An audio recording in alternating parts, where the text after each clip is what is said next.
C'est ici qu'une dizaine d'enfants pourront être accueillis dès le mois de septembre.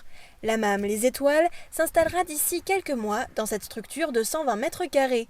La mairie a acquis le bâtiment de l'ancienne agence du Crédit Mutuel en 2020.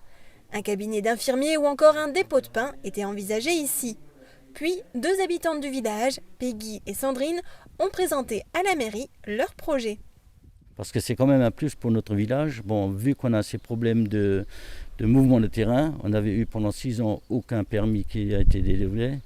Donc c'est un plus aussi pour notre population, pour qu'on ramène des jeunes couples. Peggy Franck était auparavant vendeuse en bijouterie. Sandrine Meyer était secrétaire. Les deux amies ont entrepris une reconversion professionnelle dans la petite enfance. Une envie commune qui les a conduits à se lancer ensemble dans cette aventure. Pour cela, elles ont effectué une étude de besoin à Ilsprich et les villages alentours. Et on a lancé des flyers dans les villages aux alentours et on a vraiment pas mal de demandes. Beaucoup d'Aulvins, beaucoup de gens d'Aulvins qui nous ont contactés. Et après, Ilsprich, il y a pas mal de demandes, oui. D'ici le mois de septembre, les enfants de 10 semaines à 6 ans pourront être accueillis dans la MAM.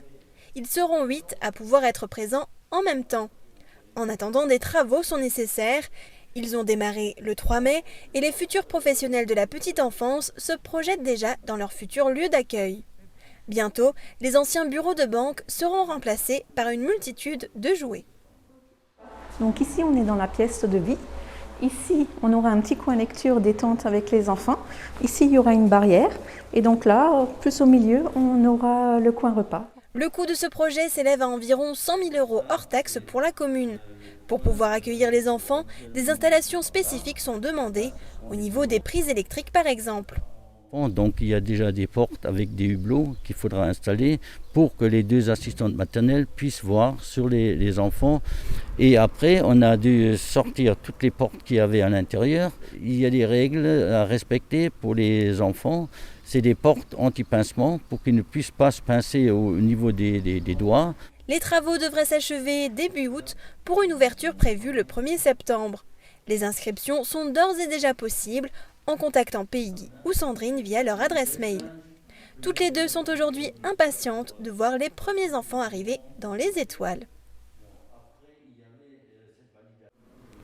Peggy Franck, bonjour. Bonjour. Vous êtes l'une des deux futures assistantes maternelles. Avec Sandrine, vous êtes à l'origine de la création de cette MAM. Est-ce que tout d'abord, vous pouvez rappeler à nos téléspectateurs qu'est-ce que c'est une MAM, comment ça fonctionne ? Alors une MAM, c'est une maison d'assistantes maternelles qui permet de regrouper entre 2 et 4 assistantes maternelles et qui peuvent avoir à ce moment-là entre 2 et 4 enfants chacune. Okay. Et du coup, qu'est-ce que ça vous apporte de vous regrouper entre assistantes maternelles dans un local dédié ? Alors une maison d'assistantes maternelles, le plus gros avantage bien sûr, c'est le fait que les assistantes maternelles ne soient pas seules avec leurs enfants à la maison. On est à plusieurs, donc l'ambiance est nettement meilleure, on se sent beaucoup moins isolé et puis c'est un plaisir du coup pour les enfants comme pour les assistantes maternelles. Justement, pour les enfants, quels sont les avantages ? Qu'est-ce que ça change pour eux ? Alors le fait d'avoir un local entièrement dédié aux enfants et vraiment à ce métier-là, alors c'est déjà un local qui est hyper sécurisé, donc on a vraiment tous les avantages qu'on peut trouver dans un local pour les enfants. On a une pièce de vie, on a vraiment la salle de sommeil qui est dédiée à ça, on va faire beaucoup d'activités avec eux et surtout l'avantage c'est qu'ils seront à plusieurs enfants, en même temps pas un nombre trop élevé et puis les parents du coup sont vraiment rassurés. Comme les enfants, et nous aussi. Très bien, merci beaucoup. Je vous en prie, bonne journée.